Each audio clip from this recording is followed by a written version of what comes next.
ओम नमो भगवते वासुदेवाय। नमो भगवते वासुदेवाय। Hare Krishna, reading from Srimad Bhagavatam, Canto number 1, chapter number 6, entitled as Conversation between Narad and Vyasadeva, and the text number 21. हन्तास्मिन् जन्मनि भवान् मां द्रष्टुम् इहार्हति अविपक्व कषायानां दुर्दशोऽहं कुयोगिना. Translation and purport by His Divine Grace A.C. Bhaktivedanta Swami Maharaj Srila Prabhupada. Srila Prabhupada ki translation. O Narad, the Lord spoke, I regret that during this lifetime you will not be able to see me anymore.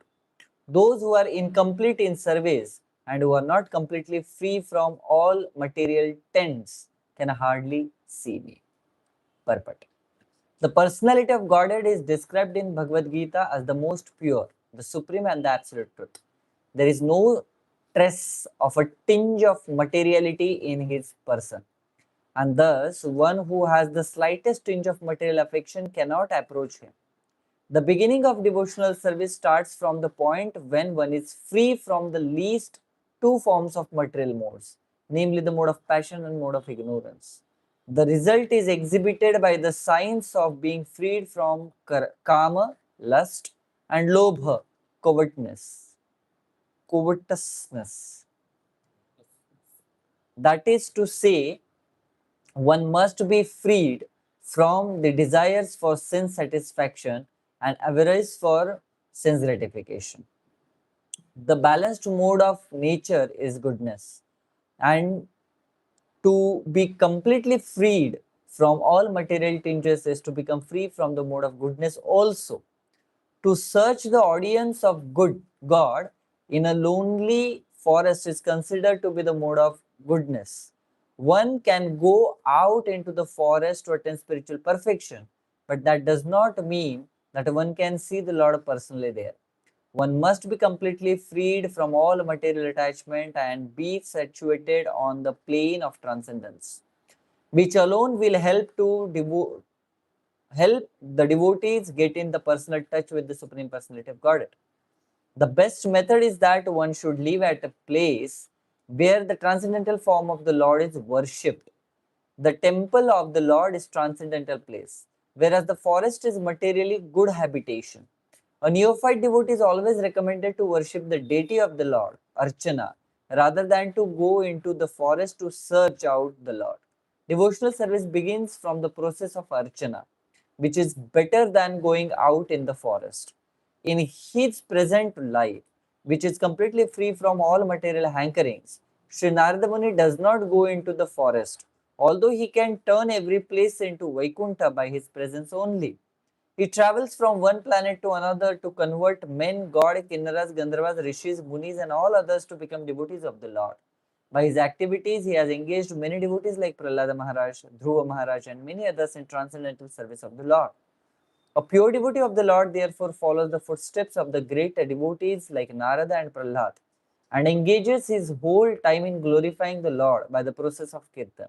Such a preaching process is transcendental to all material qualities. हरे कृष्ण। तो आप सभी भक्तों का आज के हमारे ISKCON Gurgaon waste के श्रीमद् भागवतम कक्षा में बहुत स्वागत है। और हम आगे देख रहे हैं कि जैसे नारद मुनि को भगवान ने दर्शन दिया और बाद में नारद भगवान उनके हृदय से जब वापस देखना बंद हो गए तो नारद मुनि बहुत डिस्टर्ब हो गए and then he started again doing yoga कि जिस तरीके से मैंने भगवान को देखा है वापस उसी तरीके से शायद से मैं देख सकता हूँ। तो उनके ऊपर दया भावना दिखा के भगवान उनको बोल रहे कि नारद मुनि, इस जन्म के लिए मैं आपको वापस नहीं दिखने वाला हूँ, आपने आपका कोटा कंप्लीट कर लिया है, परंतु अगले जन्म में चांसेस है। और भगवान यहाँ पे रीजन दे रहे हैं कि क्यों आप मुझे वापस नहीं देख सकते। सर्वप्रथम रीजन है you are incomplete in service. Lord is giving emphasis on seva, service onto his lotus feet. Our sadhana is also our service towards Krishna. And second, you are not free from the material desires yet. So that is what it's not like that Lord is saying directly to Narad, is giving reasons. That means Narad Muni is still उनका एक chances है कि उनको और purify करना है खुद को। तो भगवान दो रीजंस बता रहे हैं कि बाहर के दुनिया में या हर किसी व्यक्ति को, हर किसी साधक को मैं क्यों नहीं देखता हूं। पहला रीजन है वो शायद से अपने सेवा में अभी तक पूर्णतः संलग्न नहीं है। जैसे कल हमने डिस्कस किया कि भगवान ये चाहते थे कि नारद मुनि को केवल एक भजनानंदी व्यक्ति बन के ना रहे, वो गोष्ठी आनंदी बन के रहे, कि सर्व जगह पे वो जाके प्रचार करे। इसलिए भगवान यहाँ पे उनको बोल रहे हैं कि आप अपने सेवा में अभी तक इनकम्प्लीट हो, अपूर्ण हो। और दूसरा है अभी तक वो मटेरियल टेंड्स, मतलब भौतिक जो इच्छाएं है उनको पूर्ण करने की अभी तक वो लालसा एक छोटे कण मात्र में भी क्यों ना रहे, शायद से आपके अंदर है, इसलिए मैं आपको दिख नहीं सकता। भौतिक जगत में लोगों को अपने कार्य, अपने कर्म, इवन भक्ति में आने के बाद एक साधक को भी लगता है कि अभी मैंने इतना कार्य, इतना कर्म, इतना भक्ति कर ली है, तो अभी ये मेरा बर्थ राइट बनता है, भगवान का दर्शन मुझे प्राप्त हो, भगवान का प्रेम मुझे प्राप्त हो, या ये पर्टिकुलर जगह पे, मंदिर में, संस्था में मुझे पर्टिकुलर पोस्ट, पोजीशन या ये फैसिलिटी मुझे प्राप्त हो। ये सारे एक ही लाइन में आने वाले। जैसे कि कल बता रहे थे कि वो जो कंट्रोलिंग मेंटालिटी हमारे अंदर इतनी ज्यादा स्ट्रांग रहती है कि हमें लगता है कि मैंने अभी कार्य किया है, मेरे मनोवांछित इच्छा से मुझे जैसे पॉसिबल हो, मैंने ये कार्य या कर्म किया हुआ है, ये साधना की हुई है, तो अभी इस पर्टिकुलर टाइम पीरियड में मुझे मेरा मनोवांछित फल जो मैं चाहता हूं, जिस तरीके से चाहता हूं, वो मुझे प्राप्त हो जाए।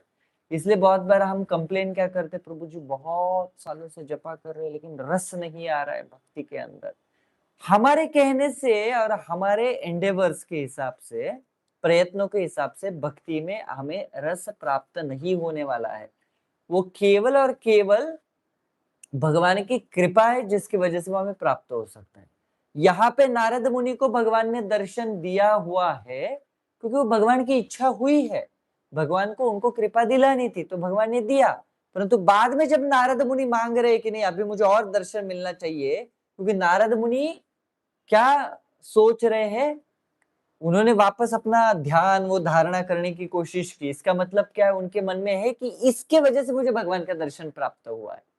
मर्सी फैक्टर, भगवान की कृपा फैक्टर उन्होंने वहां पे कंसिडर नहीं किया है। उनको लगा कि मैंने ये धारणा की, ये ध्यान किया था, ये प्रोसेस फॉलो किया था, उसकी वजह से भगवान ने मुझे रिजल्ट के स्वरूप में दर्शन दे दिया। मैं वापस अगर उस ध्यान धारणा को करूंगा तो मुझे वापस वो दर्शन होगा। तब जाके भगवान बोल रहे हैं ये आपके बलबूते पे नहीं होने वाला है, केवल आपके ध्यान धारणा साधना इससे मैं प्राप्त नहीं होने वाला हूँ। ये मेरे कृपावश मैंने आपको दिखा दिया अपना दर्शन, परंतु इस लाइफ टाइम के लिए इतना काफी है। आपको पहले अपने आप को क्वालिफाई करना पड़ेगा। विशेष करके बाहर के भौतिक जगत में लोग जो रहते हैं उनको अपने आप ही बाय बर्थ वो अपने आप को क्वालिफाई समझते हैं सब चीजों के लिए। It's my birth right, it should be given to me without any question. ठीक है, और चाहे वो मटेरियल चीज रहे, वो चाहे स्पिरिचुअल चीज क्यों ना रहे। भगवान का दर्शन क्यों, मुझे भगवान दर्शन नहीं देते, भगवान है तो मुझे दिखाओ।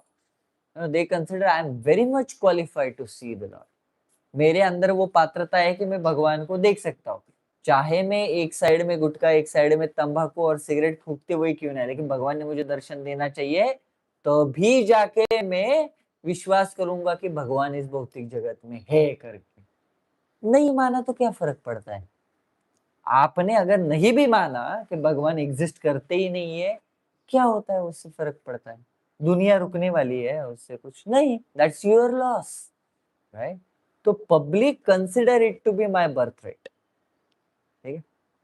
तो यहाँ पे शिल प्रभुपाद तात्पर्य में एक बहुत सुंदर सा पॉइंट बोलते हैं हमें कि भक्ति तब पॉसिबल होती है जब हम मोड ऑफ पैशन और मोड ऑफ इग्नोरेंस से ऊपर उठते हैं। जब हम रजोगुण और तमोगुण से ऊपर उठते हैं और मोड ऑफ गुडनेस में आते हैं, तब जाके हम भक्ति चालू कर सकते हैं। The beginning of devotional service starts from the point when one is freed from the least two forms of material modes, namely mode of passion, mode of ignorance. Okay?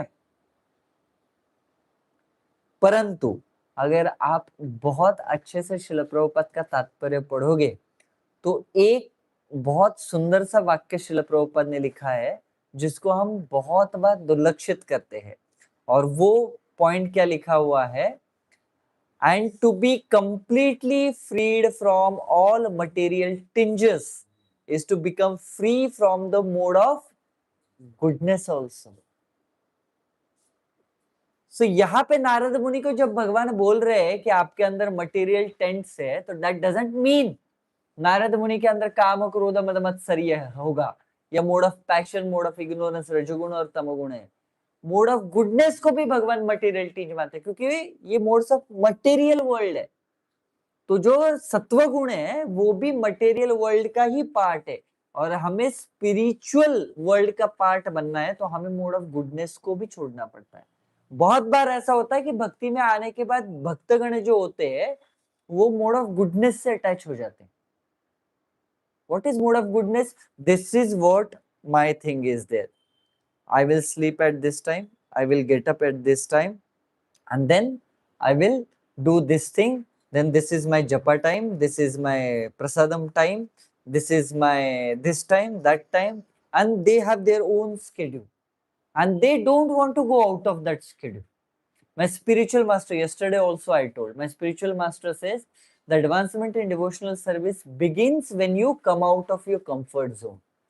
तो why we become so much attached to the mode of goodness? हम सत्व गुण को भी इतना आसक्त क्यों हो जाते हैं? बिकॉज वो अपना कंफर्ट जोन बन जाता है। भक्ति में भी सत्व गुण itself becomes a comfort zone and we don't want to come out of that. Oh, see, this is what रक्षण कृष्णदास, वो 3:30 उठेगा, फिर उसको गर्म पानी लगेगा, फिर वो उसके बाद 4:10 तक बाथरूम से बाहर आना चाहिए, उसने धोती कुर्ता पहन के 4:20 को वो नीचे आएगा, 4:30 को भगवान को उठाएगा, इसमें मैं चेंज करूंगा नहीं, फिर ड्रेसिंग करेगा, 6:45 को भगवान उठेंगे, 7 बजे आरती होगा, उसके बाद भागवतम क्लास देते ही वो ऊपर जाएगा, देन उसका ब्रेकफास्ट टाइम है, उसमें कोई डिस्टर्ब नहीं करेगा, फिर उसका जपा टाइम है, उसमें कोई डिस्टर्ब नहीं करेगा, and we have our own schedule, own things, own mind setup. परंतु क्या होता है, वी बिकम सो आसक्त to that mode of goodness, वो सत्व गुण को हम इतने आसक्त हो जाते हैं कि भगवान की सेवा आने के बाद भी हम उससे बाहर निकलना नहीं चाहते। नहीं, this is what it is for my, don't disturb me at all. So that's where the problem comes, कि हमें हमारे कंफर्ट जोन से भी बाहर आना है। भजनानंदी एंड गोष्ठी आनंदी दो लोग रहते हैं। मोस्ट ऑफ द टाइम ये होता है कि भक्त जब भक्ति में आता है वो भजनानंदी बन के अपने कंफर्ट जोन में चला जाता है। यहाँ पे कृष्ण नारद मुनि से वो नहीं चाहते, you are incomplete in your service, जाके सेवा चालू करो। एंड वो सेवा क्या है? नारद मुनि को बोल रहे हैं, you should preach, you should come out. Preaching is a very inconvenience actually. You have to deal with the egos of people. अहंकार से लोगों को डील करना पड़ता है, उनके टैंट्रम से आपको डील करना पड़ता है, उनके इमोशन से आपको डील करना पड़ता है, उनके बैकग्राउंड से, उनके संस्कार से, उनके लैंग्वेजेस से आपको डील करना पड़ता है। ठीक है, एंड इतना सब कुछ होने के बाद भी समटाइम्स इट विल हैपन कि somebody will not like, ये प्रभु के लेक्चर अच्छे नहीं रहते, प्रभु अच्छे से नहीं, तो वो देखो कितना डीप में बताते, ये इतना डीप में नहीं बताते। And many times it happens कि वो अपनी ईगो पे भी आ जाता है कि अरे मैं इतना मेहनत करके आता हूँ और इनको पसंद नहीं आ रहा है, ये उधर जा रहे, इधर जा रहे, इन मेरे लेक्चर नहीं सुन रहे करके। And preaching is inconvenience, who wants that okay ये कैंपस छोड़ के हम बाहर जाए करके किसी चीज के लिए करके, और धूप में वगैरह है ना, my skin will get tanned, and then local में चढ़ के इतना दूर का प्रवास करना वगैरह. Who wants that? Nobody wants that. But Krishna is pleased with that.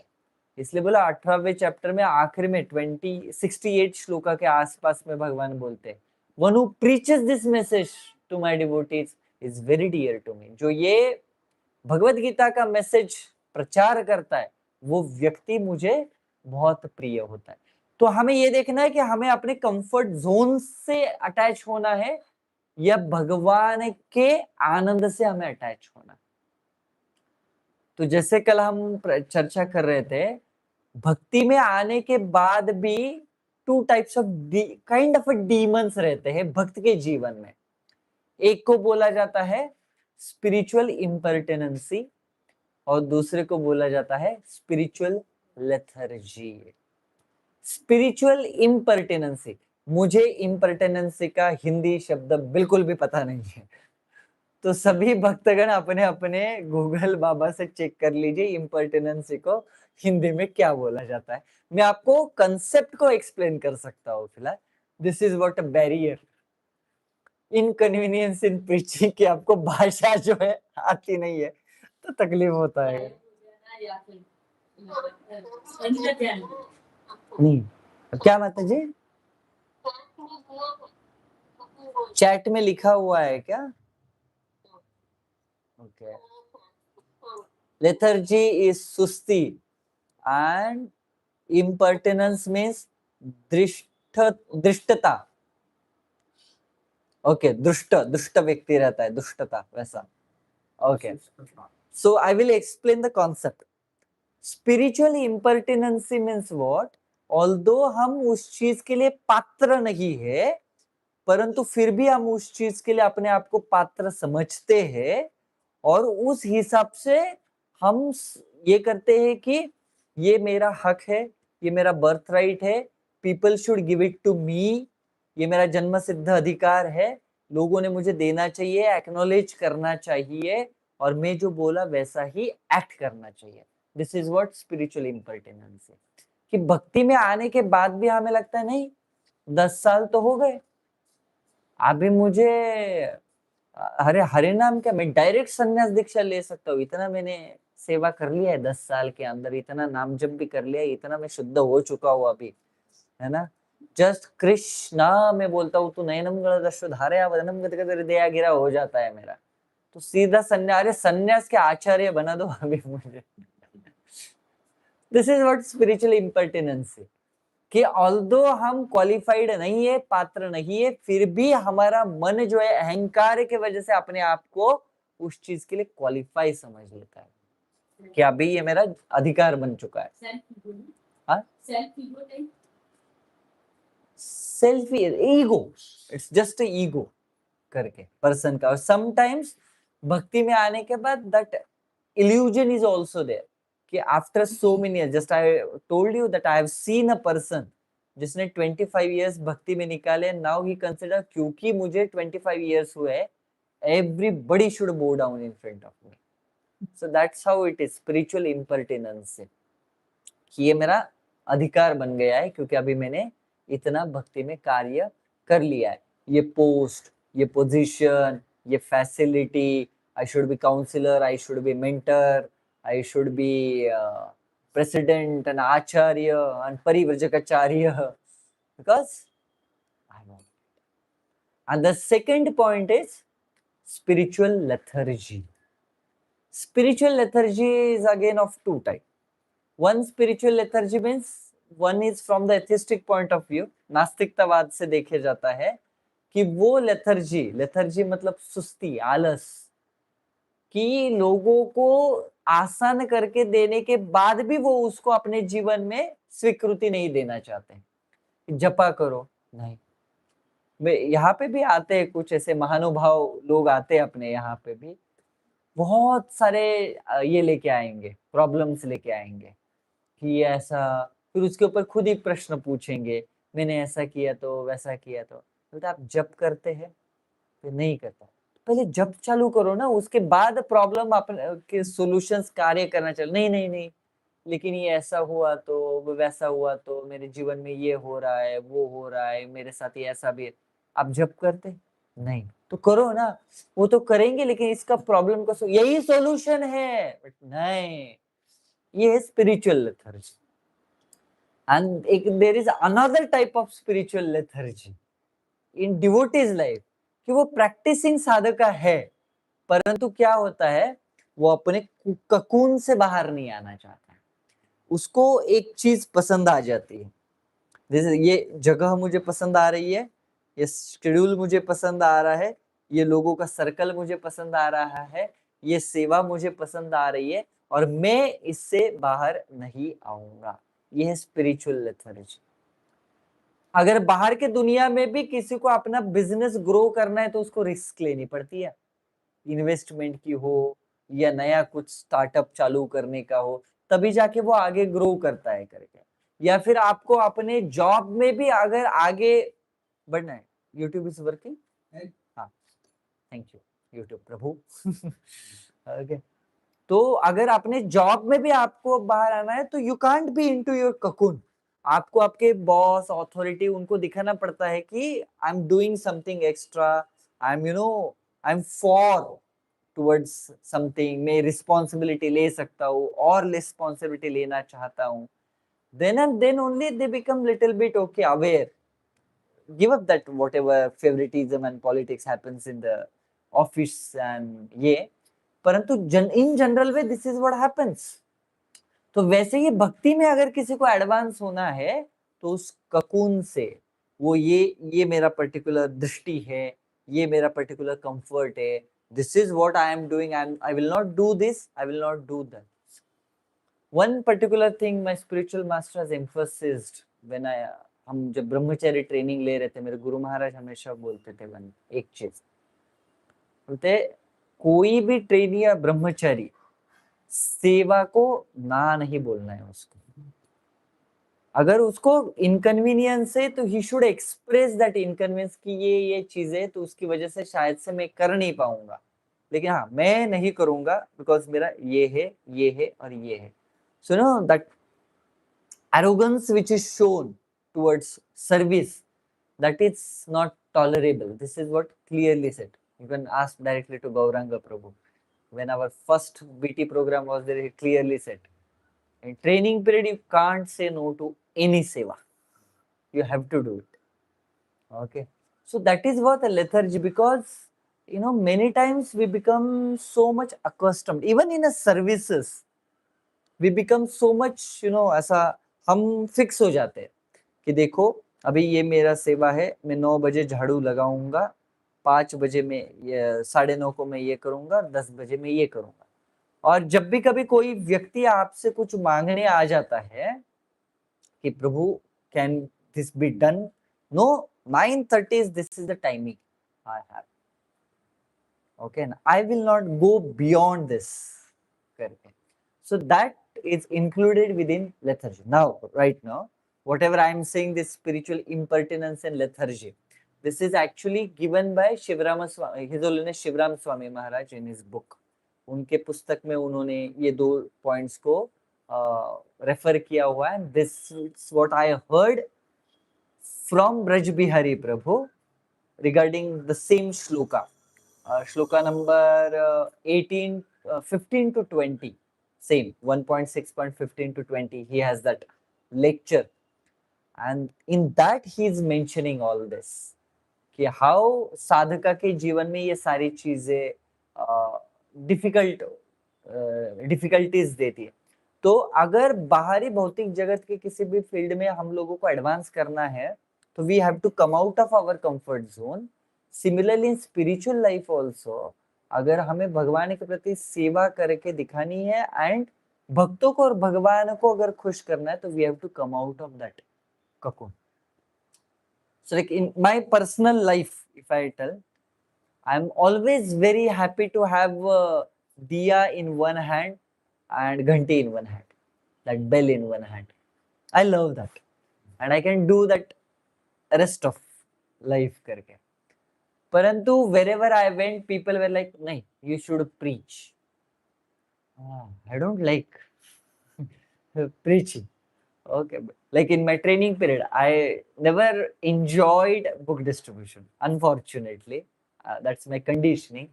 But when I was told, I tried to do it nicely. Nothing like boasting side, but this is how it is trained. Okay, then preaching. Although it's not that much relishable for me, but still the service is given. We are trying our best to do that. Then accounts, donations, and all this. Not cup of tea. But still, we will do that. Why? Because there are three types of sevas. One, which we like to do. Second, which we don't like to do. And third, one which we like to do, one which we have told to do, and another one is which we are supposed to do, whether it is liking or not liking. Okay, तो उसमें से first जो है which we like to do, उसका quota हमेशा थोड़ा ही रहना चाहिए. क्यों? क्योंकि वो हमें इंस्पिरेशन देता है, ऐसा नहीं कि करना ही नहीं है. Deity worship if somebody likes, अगर विग्रह आराधना किसी को पसंद आती है तो आप कीजिए, कोई प्रॉब्लम नहीं है. परंतु बस मैं यही करूंगा क्योंकि मुझे पसंद आता है, that is not good. Second, which is told to do, उसका कोटा हमेशा ज्यादा रहना चाहिए अपने जीवन में. क्यों? क्योंकि वो आपके टाइम प्लेस सर्कमस्टेंसेस के हिसाब से एक पर्टिकुलर व्यक्ति इधर आपसे फेवर मांग रहा होता है, यस जो अथॉरिटीज है या सीनियर से, they might be under this impression कि you can do it better for Krishna, and that's why they are giving that particular service to you. So they are considering you to be that person, privileged person who can do it. And when you say no for any particular seva, what happens? There that impression and that trust gets broken. So next time they are like, अच्छा ठीक है, उनको उस रक्षण कृष्ण दास को इच्छा नहीं है ये करने की, तो उसको देंगे नहीं करके. तो जो प्रिविलेज आपको सेवा का मिल रहा था वो कट हो जाता है वहां पर. And third is which you don't like or which you are supposed to do but you don't like it. That service should be that also should be included within you, because वो आपको humble बनाती है. So you don't like to do it, so आप heart से नहीं करोगे तो उसमें आपकी गलतियां होगी, तो आप अपने आप को 30 मार खा नहीं समझोगे कि कोई चीज ऐसी है जो आपको भी नहीं जमती है. So this is how the balancing of service is there. The minimum is which you like, the maximum is which you are told, and the little bit then which you don't like and you are supposed to do still. Okay. So every devotee should come out of spiritual impertinence and spiritual lethargy. Then there will be the advancement in the devotional service. Hare Krishna. ग्रंथराज Shrimad Bhagavatam की, श्रील प्रभुपाद की, ताय गौर प्रेमानंदे.